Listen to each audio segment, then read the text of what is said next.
पहली बार एक निर्दलीय पे भरोसा जताते हुए छात्र संघ अध्यक्ष बनाया। शिव की देवतुल्य जनता ने पूरा आशीर्वाद दिया, छत्तीसी कौम ने आशीर्वाद दिया। उसकी बदौलत प्रदेश की सबसे बड़ी पंचायत तक पहुंच पाए। चाहे पक्ष हो चाहे विपक्ष हो, मेरा सबसे निवेदन रहेगा कि जो प्रदेश के हित में हो हम सब मिलकर वो काम करें। आज के समय में जरूरत है कि युवा साथी जो है वो सक्रिय राजनीति में आए। मेरा निवेदन रहेगा प्रदेश की सरकार से कि छात्र संघ चुनाव करा। अगर छात्र संघ चुनाव नहीं होते तो शायद हम लोग आज आपके बीच में नहीं होते। बेरोजगारी को खत्म करने के लिए, युवाओं को रोजगार देने के लिए हमें कई चीजें करनी पड़ेगी। हमारी अपनी भाषा राजस्थानी जो है, आज उसको कहीं ना कहीं जगह न देते हुए, उसको राज्य भाषा का दर्जा न देते हुए किसी और प्रदेश की भाषा को जो है आप यहाँ पे जगह देना। अभी लोग इतनी देर हिंदी में बात करता पड़े, अभी राजस्थानी में बात करने में ना भी कैमरे माते संकोच खावा। कई लोग हैं जो कहे कि मारवाड़ी, कोई कहे कि मेवाड़ी, कोई के हाड़ोती, कोई के शेखावाटी, कोई के ढूंढाड़ी। पर हकीकत है कि लोगन ठाकुर की साहब ऐसी सारी बोलियां हैं कि राजस्थानी भाषा रे दर्जे वास्तव में प्राइवेट मेंबर बिल जो है वो प्रदेश की सभा में, बड़ी पंचायत विधानसभा में लाए और पूरे तरीके में ड्राफ्ट करे कि आप किन तरीके में ये ना दे सको। अब इच्छा शक्ति तो सरकार ही होनी चाहिए, मजबूती तो सरकार न दिखानी पड़ी। और मैं अगर सरकार में होता तो शायद आज इतनी नौबत को नहीं होने देता। राजस्थान की राजनीति का एक ऐसा चेहरा जिन्होंने छात्र राजनीति से लेकर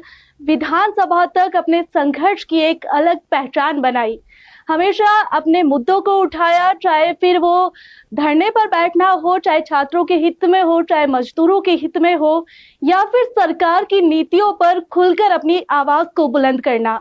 आज राजस्थान में हम हर एक चेहरे पर बस एक ही नाम सुनते हैं, रविंदर सिंह भाटी। और रविंदर सिंह भाटी इस समय केबीपी टाइम्स के ऑफिस में हमारे साथ मौजूद है। तो चलिए इन्हीं से चर्चा करेंगे कैसे इनके सफर की शुरुआत हुई और राजनीति में अपना एक बड़ा नाम इन्होंने बनाया। सबसे पहले तो बहुत बहुत स्वागत है आपका केबीपी टाइम्स ऑफिस। बहुत बहुत धन्यवाद और केबीपी टाइम्स ना और पूरी टीम को खूब खूब बधाई और शुभकामनाएं। सर, सबसे पहले तो हम ये जानना चाहेंगे कि राजनीति की शुरुआत आपकी कैसे हुई? देखिए, छात्र राजनीति से मैं आया हूँ और यूनिवर्सिटी के तमाम साथियों ने और वहाँ के युवाओं ने पहली बार एक निर्दलीय पे भरोसा जताते हुए छात्र संघ अध्यक्ष बनाया। शिव की देवतुल्य जनता ने पूरा आशीर्वाद दिया, छत्तीसी कौम ने आशीर्वाद दिया। उसकी बदौलत प्रदेश की सबसे बड़ी पंचायत तक पहुंच पाए। तो जाहिर सी बात है कि ये सब जो है ये जनता का है, इनके आशीर्वाद के साथ में ही हो पाया है और आगे भी जो जनता का आशीर्वाद रहेगा, मजबूती से उनके लिए काम करेंगे, इस क्षेत्र के लिए, इस प्रदेश के लिए काम करेंगे। रव साहब, कुछ समय से देख रहे हैं कि राजस्थान में तमाम मुद्दे हैं जो इस समय चर्चा का विषय बना हुआ है। तो सबसे पहले तो ये बताइए कि इस समय राजस्थान की राजनीति को आप अपने नजरिए से किस तरह से देख रहे हैं? राजनीति अभी चल रही है, सारे लोग अपना अपना प्रयास कर रहे हैं, मैं सभी को बधाई देता हूँ। और चाहे पक्ष हो चाहे विपक्ष हो, मेरा सबसे निवेदन रहेगा कि जो प्रदेश के हित में हो हम सब मिलके वो काम करें, ताकि आम, वंचित, गरीब, शोषित जो पीड़ित हैं उनको कहीं ना कहीं जो है वो तमाम चीजें, सुविधाएं मिल पाए। आने वाले समय में विधानसभा चुनाव होने जा रहे हैं, उसको लेकर आपकी क्या खास तैयारियां हैं और राजस्थान के लिए क्या प्रयास आपकी ओर से फिलहाल किए जा रहे हैं, जिनकी तैयारियां अभी से आपने शुरू कर दी है? राजस्थान के चुनाव में अभी काफी समय है, पर फिर भी तमाम जो युवा साथी है, मैं विशेषकर उनसे निवेदन करना चाहूंगा कि वो ज्यादा से ज्यादा राजनीति में अपना भाग्य आजमाएं। आज के समय में जरूरत है कि युवा साथी जो है वो सक्रिय राजनीति में आए। जी, इस समय हम देख रहे हैं कि छात्र संघ जो है कब से उसके चुनाव नहीं हुए और आप हमेशा से छात्रों के लिए अपनी आवाज उठाते आए हैं, छात्र राजनीति से आप खुद निकल कर आए हैं। तो ये जो चुनाव नहीं हो रहे, इसको आप किस तरह से देख रहे हैं? देखिए, मैं पहले भी सदन में भी प्रदेश की सरकार के सामने ये मुद्दा रख चुका हूँ। मेरा निवेदन रहेगा प्रदेश की सरकार से कि छात्र संघ चुनाव कराए। अगर छात्र संघ चुनाव नहीं होते तो शायद हम लोग आज आपके बीच में नहीं होते। छात्र संघ चुनाव जो है वो नए नेताओं की नर्सरी है। आज के समय में जरूरत है कि हम छात्र संघ चुनाव करवा के मजबूत युवाओं को मुख्य धारा की राजनीति में ला पाए। तो जाहिर सी बात है, छात्र संघ चुनाव जरूरी है। हर सरकार को छात्र संघ चुनाव करवाना चाहिए। पर दुर्भाग्य है इस प्रदेश का कि पक्ष और विपक्ष जो है दोनों ही एक दूसरे पे आरोप प्रत्यारोप कर रहे हैं, पर वाकई जो चुनाव है उसकी चर्चा अभी तक कोई कर नहीं रहा है। लेकिन हम देख रहे हैं कि सरकार लगातार बेरोजगारी को लेकर युवाओं के लिए काम कर रहे हैं और कहा भी जा रहा है कि युवाओं के लिए नए अवसर लाए जा रहे हैं, काम किया जा रहा है। तो आखिर ये चुनाव क्यों टाले जा रहे हैं? देखिए, युवाओं के लिए नए अवसर जो ला रहे हैं, मैं उनके लिए आपका धन्यवाद देता हूं, पर युवाओं की बहुत बड़ी फौज है जो आज भी बेरोजगारी के उस आलम में है। बेरोजगारी को खत्म करने के लिए, युवाओं को रोजगार देने के लिए हमें कई चीजें करनी पड़ेगी। मुझे लगता है अगर सरकार पूरे तरीके से मजबूती के साथ इस क्षेत्र में काम करेगी तो निश्चित रूप से ये प्रदेश आगे बढ़ पाएगा। जरूरत है कि सब मिलके करें जी। भाटी जी, एक और सवाल था, युवाओं के हित में सरकार जिस तरह से काम करने की बात कर रही है, उसी तरह से हम देख रहे हैं कि पिछले समय से राजस्थानी भाषा को लेकर कई समय से आप भी संघर्ष कर रहे थे, राजस्थान की जनता भी कर रही थी, और इसको लेकर कई आरोप प्रत्यारोप भी लगे, बहसबाजी भी हुई। उसके बाद कहीं ना कहीं राजस्थानी भाषा को एक मूल्य मिला और पाठ्यक्रम में शामिल किया गया। लेकिन अब हम देख रहे हैं कि मराठी भाषा को भी शामिल करने की बात कही जा रही है, चर्चाएं हो रही है, इसको आप किस तरह से देखते हैं? राजस्थान का दुर्भाग्य है कि हमारी अपनी भाषा राजस्थानी जो है, जिसकी सबसे ज्यादा बोलियां हैं, आज उसको कहीं ना कहीं जगह न देते हुए, उसको राज्य भाषा का दर्जा न देते हुए किसी और प्रदेश की भाषा को जो है आप यहाँ पे जगह देना। चलिए, बेरोजगारी को खत्म करने के लिए, युवाओं को रोजगार देने के लिए हमें कई चीजें करनी पड़ेगी। जरूरत है कि पहले घर की बात की जाए। आज जरूरत है कि राजस्थानी भाषा को मान्यता मिले। उसके लिए समय समय पे कई सारे लोगों ने आंदोलन भी किए हैं, प्रदर्शन भी किए हैं, अपना एक तरीके से अपनी बात भी रखी है।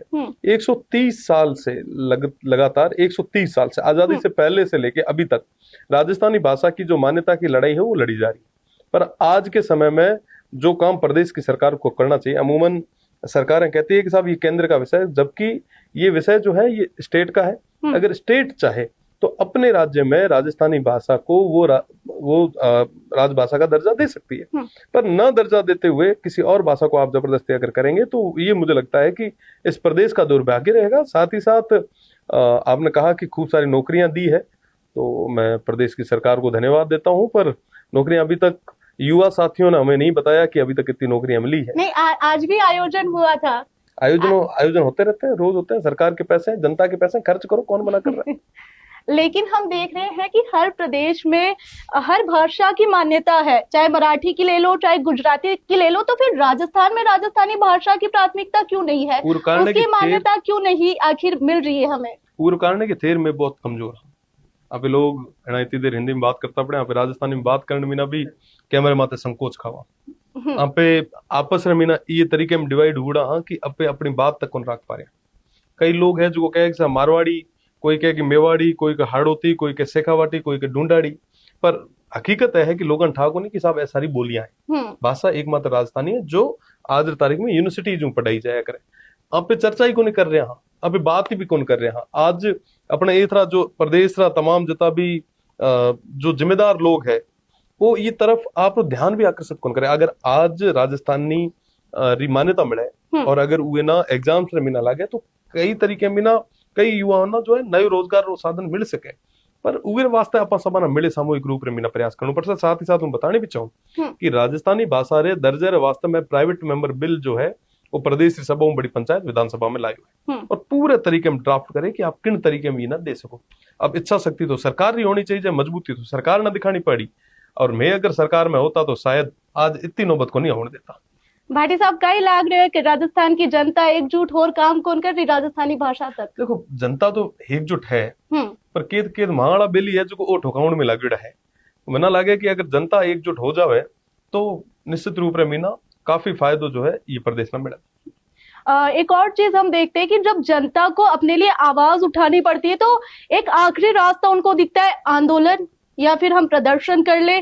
कहीं पर भी बैठ के हम देख रहे हैं कि जंतर मंतर में भी चल रहा है, पहले सीजेपी ने किया, उसके बाद अभी वांगचुक कर रहे हैं। पिछले आज 20वां दिन है उनके धरने को लेकर। तो क्या सरकार को जागरूक करने के लिए जनता को सिर्फ और सिर्फ एक मात्र रास्ता दिखता है, या तो वो आंदोलन कर ले? देखो, सरकार ना संवेदनशील होना चाहिए, सरकार ना करुणा रखनी चाहिए। जो सख्त वो है, अमूमन आप छोटा आता ना अपन एक बात सुनाता कि साहब जो भी पेड़ हुए जब पानी रो बहाव आवे और जो करडो उड़ो रहे वो टूट जाया करे और जो सॉफ्ट रहा करे वो चलियो जाया करे। तो मैंने लगे कि सरकार ना संवेदना दिखानी चाहिए और तमाम लोग जो इतने समय में ना आंदोलन प्रदर्शन कर रहे हैं उमारी वाजिब मांगा ना जो है सुने और उगरे माथे काम करने की जरूरत है। आज देश री राजधानी रे मीना अगर इतना लोग अगर धरने माथे बैठा है, उमारी कोई मांगा है तो जार मिल भी को नहीं रहा हो, तो मैंने लगे कि एक तरीके में ना लोकतंत्र खत्म हो रही है। लेकिन हम देखते हैं कि हर सरकार में यही चीज होती है, हर सरकार में लोग धरने पर ही बैठते हैं अपने मांगों को लेकर, चाहे वो कांग्रेस की सरकार हो चाहे भाजपा की सरकार हो। जो एशिया में न बैठा है वो सुनाई को नहीं, कहना जोर आवे कि साहब कौन राजी है, कौन भूखो रहना चाहे, थानो कोई कहे कि साहब 3-4 दिन खानो मत जिम्या ते रहे हो कहीं। तो मजबूरियां हैं, आखिर महीना जब कोई ऑप्शन नहीं रहे जब वहां मजबूरन उग्र माते बैठना पड़े।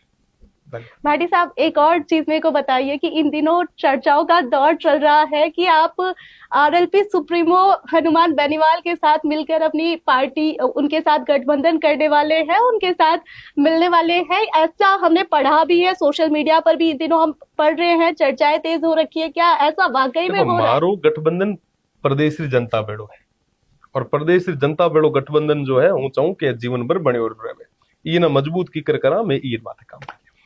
क्या एक आखिरी संदेश राजस्थान की जनता के लिए? राजस्थान की जनता ना विशेषकर युवा साथियों ने कहना चाहूँ, चुनाव लड़ो, आने वाले समय में चुनाव आ रहा है, उतार चढ़ाव जीवन में बिना आता रहे, पर हिम्मत थाना करनी पड़ है, और थोड़ा खपलो, social media, phone, digital India सब ठीक है, पर थोड़ा घना पग बीजा भी ऊंचा नीचा कर लो, जद इंडिया फिट होएला, जद राजस्थान फिट होएला, तो जद राजस्थान हिट होएला। बहुत बहुत शुक्रिया सर आपका। तो देखिए, ये थी रविंद्र सिंह भाटी की आवाज। तमाम मुद्दों को लेकर हमने इनसे सवाल जवाब किए। तब तक के लिए बने रहिए केबीपी टाइम्स के साथ।